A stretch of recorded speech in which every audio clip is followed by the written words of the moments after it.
La santé dentaire des parents et de leur enfant de la grossesse à 5 ans. Merci aux auteurs et aux collaborateurs qui ont participé à cette présentation.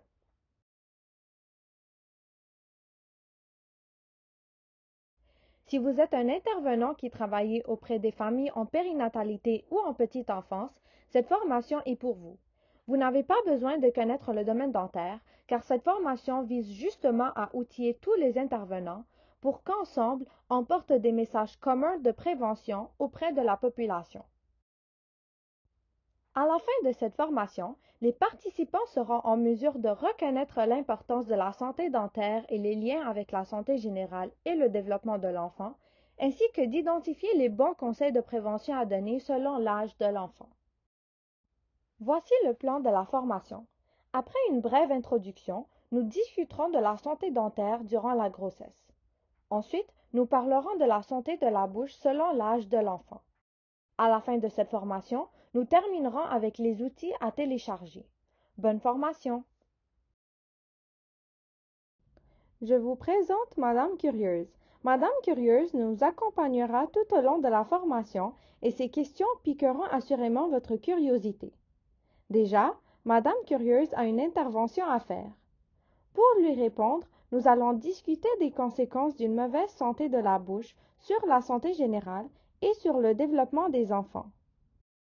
Tout d'abord, dès la grossesse, une mauvaise santé de la bouche augmente les risques de faire de la prééclampsie, de causer une naissance prématurée et d'avoir un bébé de petit poids. Nous verrons un peu plus loin comment s'explique ce lien entre la bouche et le fœtus de la mère. Nous utilisons le terme carie de la petite enfance lorsque la carie dentaire s'installe chez les jeunes enfants âgés de 5 ans et moins. La carie de la petite enfance est une maladie qui ne se transmet pas d'un individu à l'autre. Elle est causée par plusieurs facteurs modifiables, ce qui en fait une maladie évitable et non transmissible. C'est la maladie non transmissible la plus fréquente chez les jeunes enfants au niveau mondial.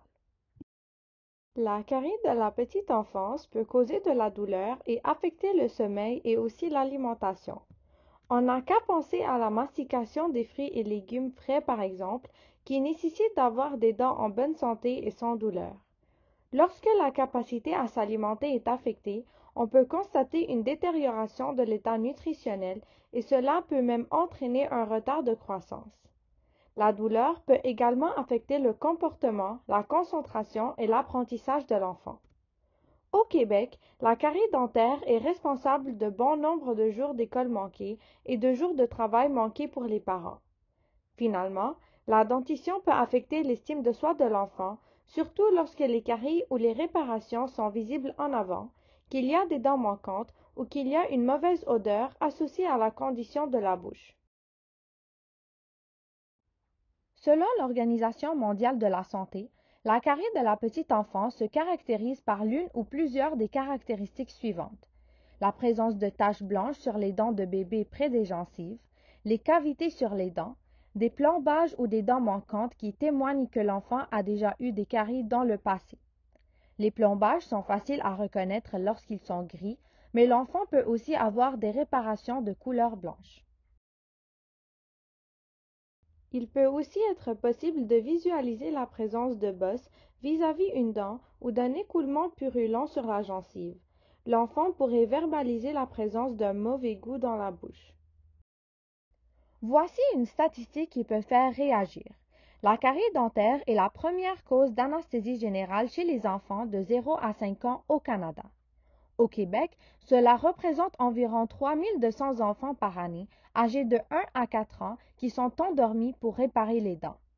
Non seulement ces interventions sont dispendieuses pour le système de santé, mais la procédure comporte des risques pour l'enfant et l'expérience est marquante. Si on attend à l'école pour déployer la prévention en santé dentaire, il sera malheureusement trop tard, puisque près de la moitié des enfants sont déjà atteints par la carie dentaire à leur entrée à la maternelle. La prévention doit donc être déployée auprès des jeunes familles avant l'apparition de la maladie, donc lors des services offerts en petite enfance. Madame Curieuse se dit convaincue de l'importance de conserver une bonne santé dentaire chez les enfants. Nous sommes donc prêts à poursuivre la présentation sur la détection des signes de carie et la détection de certains facteurs de risque. Parlons maintenant de certains des facteurs de risque associés au développement de la carie dentaire chez les enfants. L'un d'eux est lorsque la mère a des plombages récents, lorsque la mère a un faible niveau de scolarité, la famille a un faible statut socio-économique, l'accès aux soins dentaires est limité. Cela peut être l'accès financier bien sûr, mais aussi l'accès physique, par exemple la distance dans les zones rurales. L'apport en fluorure est insuffisant, dont l'accès au dentifrice fluoré. L'hygiène buccale est pauvre. Et finalement, lorsqu'il y a consommation fréquente d'aliments et de boissons sucrées. Avant de discuter plus en profondeur des collations sucrées, expliquons comment se forme une carie. Lorsque plusieurs bactéries s'installent sur les dents, ces bactéries utilisent le sucre pour produire un acide. C'est cet acide qui fait fondre les dents. Cela cause une décoloration de la dent au début et ensuite on voit apparaître un trou. Ainsi, chaque fois qu'une collation sucrée, des jus ou des boissons sont consommées, les dents baignent dans un environnement acide, ce qui se traduit par un pH en bas de 5,5. La bouche demeure acide durant la consommation et durant les 20 à 45 minutes qui suivent la consommation. C'est la salive de la bouche qui a pour rôle de faire remonter le pH au-dessus de 5,5. Ainsi, si l'enfant grignote toute la journée, le nombre d'heures où les dents luttent contre l'acidité est grand. Si l'enfant sirote un jus ou une boisson sucrée sur une longue période, cela augmente aussi la durée où les dents baignent en milieu acide. Donc, ce n'est pas la quantité de sucre qui est la plus dommageable pour les dents, c'est la fréquence et la durée de contact. À titre d'exemple, une même quantité de sucre serait moins dommageable pour les dents si elle était consommée en une seule fois, par exemple au moment des repas. Comme l'image le démontre, la dent serait exposée à une seule production d'acide. Si l'aliment a une texture collante, la production d'acide par les bactéries se poursuivra aussi longtemps que la nourriture reste collée sur la surface de la dent. À gauche, voici les dents après une consommation de petits craquelins au fromage.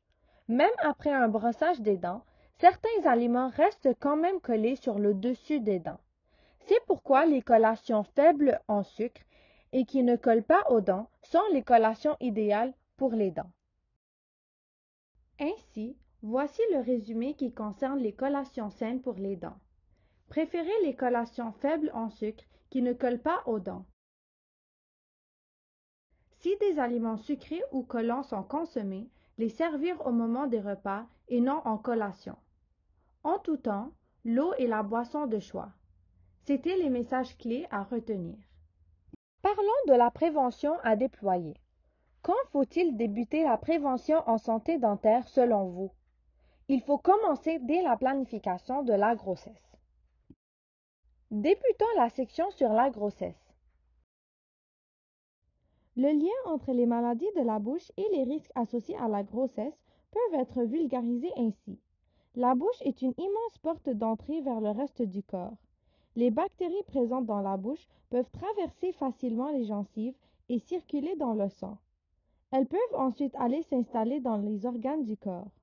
De plus, les bactéries causent également de l'inflammation et, ultimement, leur présence et leur caractère inflammatoire augmentent les risques de prééclampsie et d'accouchement prématuré, notamment en faisant augmenter la sécrétion d'une hormone appelée la prostaglandine. Voici pourquoi il est important de maintenir une bouche en santé.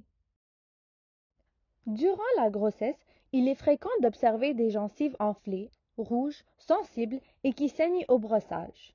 Il est important de référer chez le dentiste afin de s'assurer que cela ne cache pas une maladie de gencive. Si ces signes sont présents en bouche, en attendant son rendez-vous chez le dentiste, conseillez à la femme de redoubler d'efforts sur le brossage des dents et la soie dentaire, même si ça saigne. Durant la grossesse, les recommandations pour l'hygiène de la bouche sont les mêmes que pour les enfants de 7 ans et plus, les adolescents et les adultes. Ainsi, il faut brosser au moins 2 fois par jour pendant une durée de 2 minutes. Il faut utiliser un dentifrice fluoré dont la quantité peut varier entre 0,5 et 1 cm. Après le brossage, il faut cracher le surplus de dentifrice, mais ne pas rincer la bouche. Cela permet au fluorure du dentifrice de demeurer sur les dents et poursuivre son action protectrice durant la journée et la nuit. Finalement, on brosse également la langue. Si les dents sont serrées, on utilise la soie une fois par jour. Lorsque l'hygiène est bien réalisée, le saignement des gencives devrait cesser après quelques jours.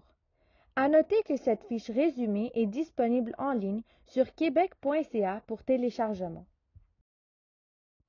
Voici le résumé des principaux conseils de prévention abordés dans cette section sur la grossesse. Réaliser l'hygiène de la bouche au moins 2 fois par jour selon les recommandations. Prévoir un suivi chez le dentiste avant et pendant la grossesse. Entre les repas, il est toujours pertinent de recommander des collations saines pour les dents et de choisir l'eau en tout temps. Discutons à présent de santé dentaire entre la naissance et l'âge de 2 mois.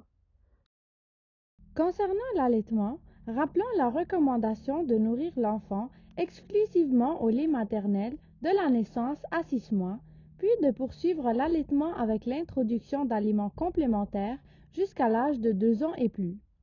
Concernant le lien entre l'allaitement et la santé de la bouche, l'information suffisamment soutenue par la littérature scientifique est à l'effet que l'allaitement est bénéfique au développement optimal des mâchoires. Vous pouvez véhiculer cette information. Même si le bébé n'a habituellement pas de dents à la naissance, il est recommandé de faire les soins d'hygiène de la bouche tous les jours. Utilisez un linge propre et humide enroulé autour du doigt.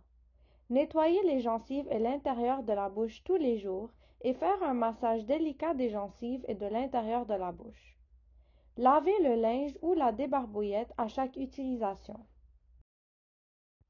Concernant la sucette, il est normal que le bébé ait besoin de sucer ou de téter. Il est préférable d'avoir une sucette plutôt que de laisser l'enfant sucer son pouce ou ses doigts. Mais avant de lui donner une sucette, vérifiez d'abord s'il a faim, s'il est fatigué ou s'il s'ennuie. Attendre que l'allaitement soit bien installé avant d'introduire une sucette. Finalement, une information importante à partager aux parents est qu'il ne faut jamais tremper la sucette dans un liquide sucré. Ce n'est vraiment pas recommandé. Une autre information importante à partager aux parents concerne l'utilisation du biberon. Il n'est pas recommandé de donner du jus à l'enfant, ni de laisser l'enfant s'endormir avec un biberon, peu importe ce qu'il contient. Nous terminons cette courte section avec le résumé des conseils de santé dentaire pour les enfants de 0 à 2 mois. Recommandez le nettoyage de la bouche tous les jours avec un linge propre et humide enroulé autour du doigt. Promouvoir les bienfaits de l'allaitement. Conseiller une saine utilisation si la sucette et le biberon sont utilisés. À présent, abordons la période allant de 3 mois à 2 ans. Très jeune, l'enfant peut avoir des malaises qui accompagnent la poussée des dents. Ces malaises sont les joues rouges, l'irritation autour de la bouche et du visage, les gencives enflées et rouges, un tempérament maussade, un enfant qui cherche à mordiller, un enfant qui refuse la nourriture et une salivation plus abondante. Mais attention, il ne faut pas associer trop rapidement la fièvre, la diarrhée ou les fesses rouges à la poussée des dents. Ces symptômes sont souvent associés à une autre cause. Pour soulager les malaises associés à la poussée des dents, le parent peut masser la gencive avec un doigt propre, offrir une débarbouillette propre, humide et froide pour mordiller, offrir un anneau de dentition sans PVC. Notez que l'anneau de dentition ne doit pas être mis au congélateur car elle peut causer des blessures dans la bouche. Et finalement, il est aussi possible de donner de l'acétaminophène au besoin. Bien que d'autres produits soient offerts pour soulager l'inconfort associé à la poussée des dents, leur efficacité n'a pas été démontrée et leur utilisation comporte des risques. Il faut donc éviter de laisser un collet de dentition à l'enfant en raison d'un risque d'étouffement, les sirops et les gels de dentition, les biscuits de dentition, de laisser l'enfant mordiller sa sucette. Entre 6 mois et 1 an, Les premières dents commencent à percer la gencive. Parfois c'est plus tôt, parfois c'est plus tard. Il n'y a aucune inquiétude si la première dent tarde à pousser. En effet, l'âge de la poussée dentaire varie pour chaque enfant. La première dent sera probablement celle du bas en avant. Parfois, il apparaît une bulle bleue sur la gencive à l'endroit où la dent s'apprête à pousser, appelée un kyste d'éruption. Il n'y a pas d'inquiétude à se faire, cette bulle bleue disparaîtra d'elle-même.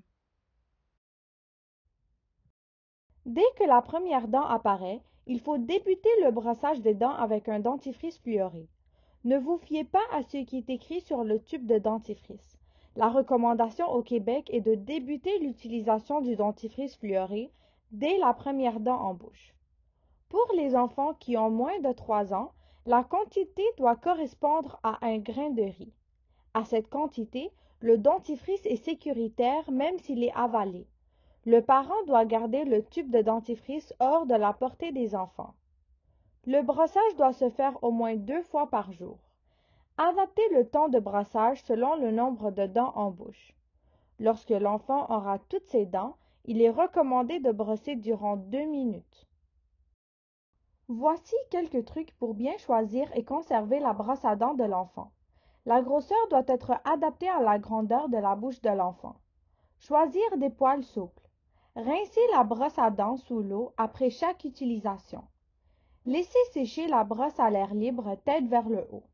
S'assurer que la tête de la brosse à dents ne touche pas à la tête des autres brosses à dents de la famille. Cela a pour but d'éviter le partage de bactéries entre les membres de la famille. Et finalement, changez la brosse lorsque les poils sont abîmés ou recourbés. Sur les photos, nous voyons des exemples de positions pour brosser les dents d'un enfant. On peut coucher l'enfant entre ses jambes, les bras placés sous les cuisses. Cette position est idéale quand l'enfant est agité. Mais on peut aussi se placer derrière l'enfant et regarder dans le miroir. Voici une fiche résumée disponible en ligne qui peut être remise aux parents. Le code QR mène vers une vidéo de démonstration fort utile sur le brossage des dents d'un jeune enfant. Regardons cette vidéo.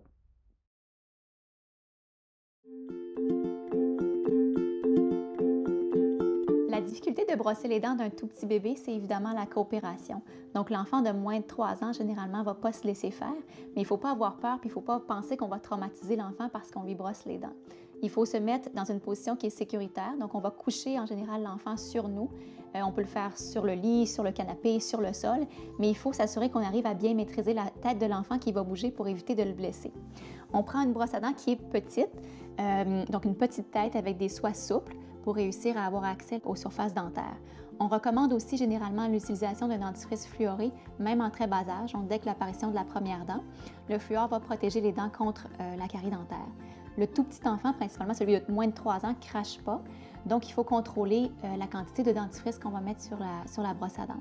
On recommande habituellement la taille d'un grain de riz.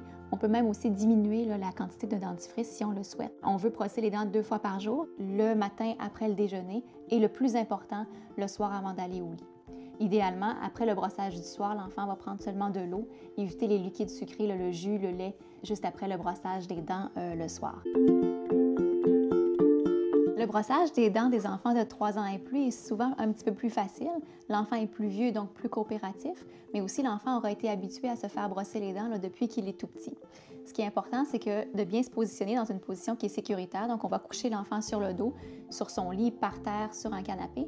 Et aussi, le parent doit continuer à être responsable du brossage. Souvent, l'enfant de 3 ans veut être un petit peu autonome, donc il va souvent vouloir lui-même brosser ses dents. On peut lui laisser brosser ses dents avant ou après, mais à un moment donné, le parent devra être responsable du brossage. On utilise une petite brosse à dents, une petite tête, des soies qui sont souples pour éviter de blesser les tissus de l'enfant. On recommande l'utilisation d'un dentifrice fluoré 2 fois par jour et on appliquera une quantité de dentifrice sur la brosse à dents qui est équivalente à celle d'un poids. On recommandera aussi à l'enfant de cracher suite au brossage des dents. Vers 3 ans, souvent, il y a des contacts entre les dents, donc il faudra aussi débuter l'usage de la soie dentaire. Si on ne passe pas le fil de soie dentaire et que l'enfant a des dents qui sont serrées, il est à risque de développer des caries entre les dents. On a 2 options. On peut utiliser un fil régulier, comme on utilise chez l'adulte. Parfois, c'est un petit peu difficile, donc on peut utiliser ce genre de fourchette-là ici, où le fil est déjà installé, puis on va nettoyer là, entre les surfaces dentaires de l'enfant.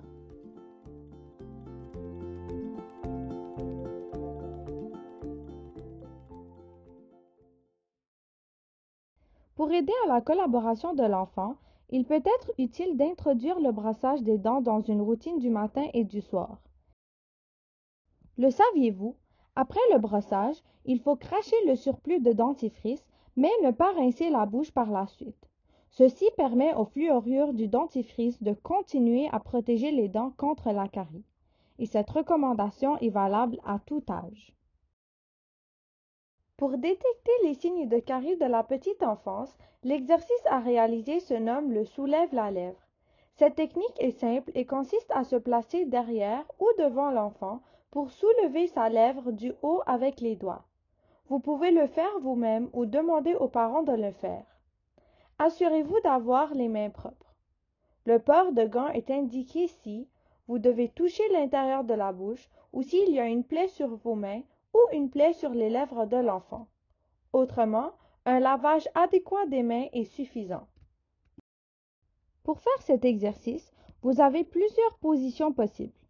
La première est de coucher l'enfant et se placer derrière. La deuxième est de se placer devant l'enfant en position assis ou debout. La troisième est d'utiliser la position genou à genou. Cette position permet à l'enfant de regarder son parent et de plus, ce dernier peut lui tenir les mains. Ne vous inquiétez pas si l'enfant pleure. C'est même une opportunité idéale pour faire la vérification de ses dents, même celles qui se cachent en arrière. Votre rapide inspection concerne la qualité de l'hygiène et la présence de signes de la carie. Par exemple, ici, on constate que les dents sont propres et saines. Ici, la qualité de l'hygiène est insuffisante. Pour dépister les signes de la carie dentaire, il faudra déloger les débris avec une gauze enroulée autour du doigt ou simplement avec une brosse à dents. Une fois les débris retirés, on inspecte la présence de coloration anormale ou de cavités sur les dents. Voici à quoi ressemble une coloration associée à un début de carie. Vous constaterez qu'une ligne blanche qui ne se déloge pas est visible le long de la gencive. À cette étape-ci, la carie est réversible et c'est le temps de déployer le maximum de prévention pour cet enfant afin de retrouver une dent en santé. Pour ce faire, il est recommandé d'utiliser l'outil des conseils de prévention dentaire selon l'âge de l'enfant. Nous verrons un peu plus loin comment utiliser cet outil.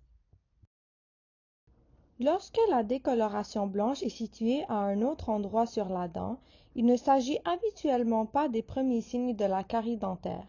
Un dentiste pourra le confirmer. Voici un exemple sur une dentition d'adulte. On voit les taches blanches éloignées du rebord de la gencive. Ces endroits sont atypiques pour le développement d'une carie, puisque la carie se développe habituellement près du rebord des gencives comme ceci. Lorsque la coloration est atypique, seul le dentiste pourra émettre un diagnostic précis. Lorsque la carie dentaire est fortement avancée, vous verrez alors des taches brunes et des cavités sur les dents. À ce stade, la carie est irréversible. Un examen chez le dentiste s'impose ainsi qu'un plan de soins approprié. Plus on attend pour agir, plus la dent est à risque de causer de la douleur et le traitement devient de plus en plus compliqué à gérer pour le parent, le dentiste et l'enfant. Finalement, portez une attention toute particulière aux trous sur le dessus des dents du fond, ainsi qu'un signe d'infection, tel qu'une bosse ou un écoulement purulent sur la gencive près d'une dent. Le premier examen chez le dentiste est à prévoir vers l'âge de 1 an. Ce premier examen est idéal lorsque les premières dents sont en bouche depuis environ 6 mois. À 1 an, c'est également l'âge où l'on recommande l'arrêt du biberon. Il est alors préférable d'encourager progressivement l'utilisation du verre. À gauche, voici les traitements gratuits pour les enfants de 9 ans et moins. L'examen dentaire, les radiographies, les réparations et ces autres services sont couverts par la Régie de l'assurance maladie du Québec. À droite, il y a d'autres services qui sont aux frais du parent. Il faut donc vérifier si celui-ci a une assurance dentaire ou s'il est éligible à un autre programme du gouvernement. Pour cela, on vous invite à explorer le site dentaccès.ca qui regroupe l'ensemble des couvertures dentaires. C'est important d'informer le parent qu'il peut prendre rendez-vous juste pour un examen dentaire. En effet, les autres services qui sont payants ne sont pas une obligation. Il peut demander à recevoir seulement les soins dentaires couverts à la RAMQ pour les enfants de 9 ans et moins. Cela lui évitera des coûts surprises. Tel que discuté précédemment, il est probable que le parent commence à introduire des aliments dans l'alimentation de son enfant vers l'âge de 6 mois. De plus, certains aliments sont plus bénéfiques en collation et d'autres au moment des repas. Vous pouvez conseiller les parents pour choisir les collations saines pour la santé et les dents. Voici la fin de cette section. En résumé, des trucs sont disponibles pour soulager les malaises associés à la poussée des dents. Commencez le brossage des dents avec un dentifrice fluoré dès l'apparition de la première dent. La quantité de dentifrice doit correspondre à un grain de riz. Faire l'exercice du soulève la lèvre. Obtenir le premier examen chez le dentiste à 12 mois. Cesser l'utilisation du biberon vers l'âge d'1 an. Choisir des collations saines pour la santé et les dents et faire de l'eau sa boisson de choix. Passons maintenant à la section qui concerne les enfants de 3 ans et plus. Nous ferons une mise au point sur le brossage des dents et survolerons rapidement les autres sujets puisque nous venons tout juste d'en parler. À 3 ans, le grand changement pour le brossage des dents est la quantité du dentifrice fluoré qui passe du grain de riz à la grosseur correspondant à un petit pois. Le brossage des dents demeure recommandé au moins 2 fois par jour en utilisant un dentifrice fluoré. Le temps de brossage est idéalement de 2 minutes afin de laisser le temps au fluorure d'agir sur les dents. Et finalement, si l'enfant est assez grand, on l'encourage à cracher le surplus de dentifrice, mais on ne lui fait pas rincer la bouche après le brossage. Cela permet au fluorure de poursuivre sa protection sur les dents durant la journée et la nuit. Le brossage avant le coucher demeure le plus important de la journée. En grandissant, il est souhaitable d'encourager l'autonomie de l'enfant dans la réalisation de son brossage des dents. Néanmoins, c'est l'adulte qui doit toujours contrôler la quantité de dentifrice utilisée et qui doit terminer lui-même le brossage pour s'assurer de sa qualité. La supervision du parent lors du brossage des dents doit se faire jusqu'à ce que l'enfant soit âgé d'environ 7 ou 8 ans ou selon sa capacité à réaliser adéquatement son brossage des dents, près des gencives et au niveau des dents situées à l'arrière. Un outil intéressant est disponible pour promouvoir le développement de l'autonomie à l'hygiène corporelle. Dans cet outil, il est suggéré d'aborder l'hygiène de la bouche comme une activité amusante pour l'enfant. Concernant la détection des signes précoces de carie, il est toujours indiqué de procéder à l'exercice soulève la lèvre lors de votre rencontre avec la famille et par la suite, le parent peut poursuivre la technique 1 fois par mois. Tel que mentionné précédemment, si vous voyez les premiers signes d'apparition d'une carie, encouragez le parent à utiliser le plus de mesures préventives possibles selon les conseils que vous trouverez dans cet outil. Nous verrons sous peu comment l'utiliser. En contrepartie, si vous détectez des signes de carie avancés, la référence chez le dentiste est de mise afin que celui-ci procède à un examen et au traitement approprié pour l'enfant. Nous rappelons que, d'emblée, tous les enfants devraient idéalement avoir un examen dentaire par année chez le dentiste pour poser un diagnostic précoce, surtout lorsque les caries sont difficiles à voir à l'œil nu. Tel que discuté, il est pertinent d'informer le parent sur les services gratuits couverts par la Régie de l'assurance maladie du Québec ou par d'autres programmes. Ainsi, lors de la prise du rendez-vous, le parent pourra mentionner clairement à la secrétaire s'il souhaite réserver seulement pour un examen dentaire gratuit. C'est au moment de la prise du rendez-vous que cette information est à mentionner. Voici ce qui termine cette section.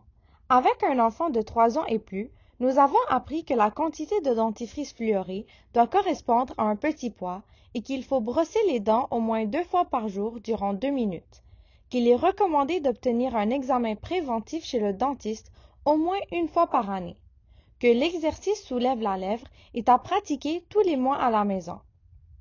Concernant les collations et la consommation d'eau, les mêmes recommandations que celles vues précédemment s'appliquent pour les enfants âgés de 3 ans et plus.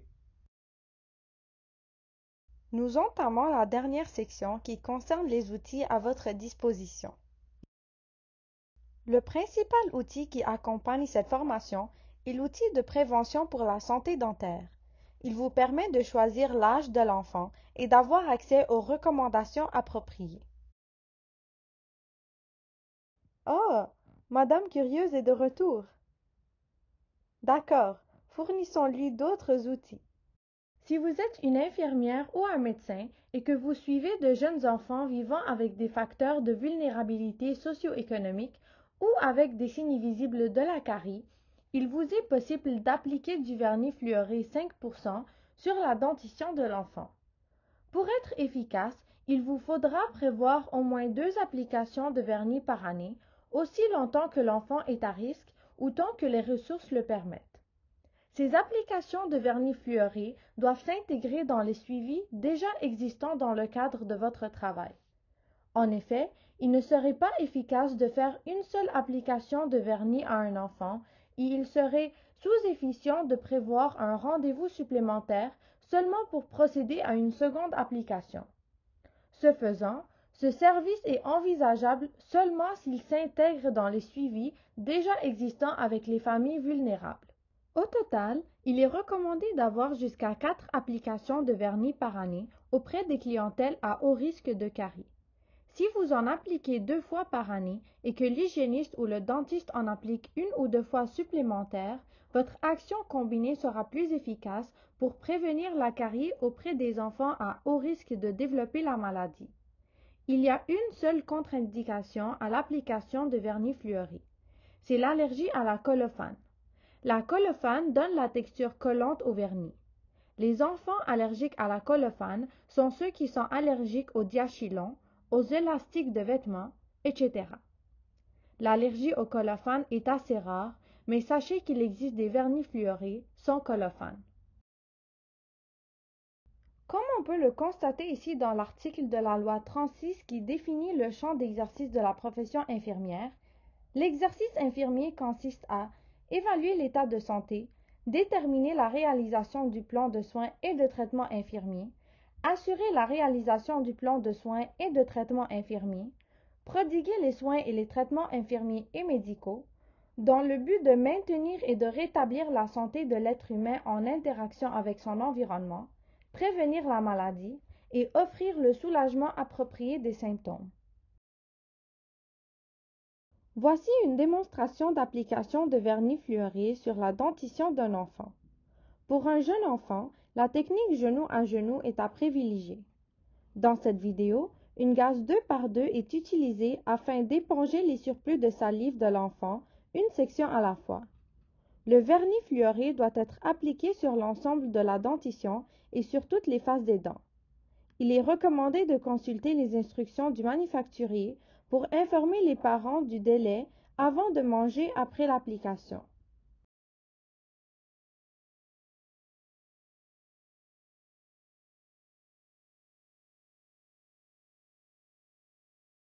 Également, si vous souhaitez développer vos techniques de communication pour accompagner les familles dans un changement des habitudes de vie, il existe une formation d'entretien motivationnel sur le site de l'environnement numérique d'apprentissage.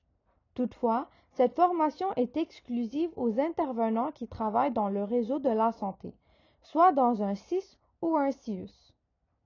Pour terminer cette formation, nous avons pensé vous offrir quelques trucs de communication que vous pouvez mettre en application dès maintenant. Pour apporter doucement un sujet délicat comme la santé dentaire, voici une formule qui permet de faire participer votre interlocuteur.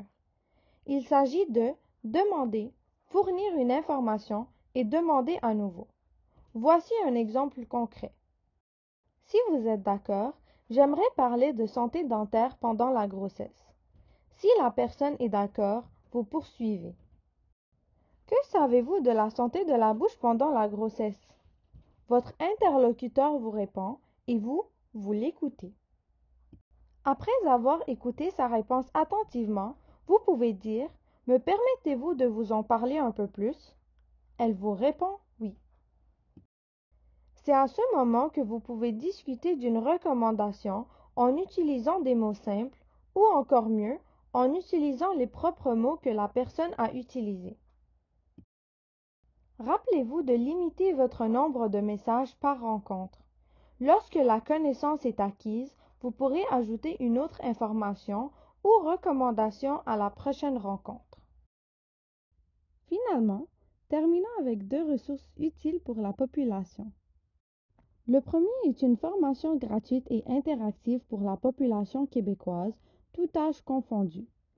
Il s'agit de capsules vidéo et de quiz qui portent sur les effets de la santé dentaire sur la santé générale, le matériel à se procurer pour réaliser l'hygiène de la bouche, les étapes à réaliser lors du brossage des dents, la gestion des urgences dentaires, la couverture des soins dentaires au Québec et plusieurs autres conseils utiles, par exemple les moyens de favoriser la collaboration d'une personne vivant avec des besoins spéciaux.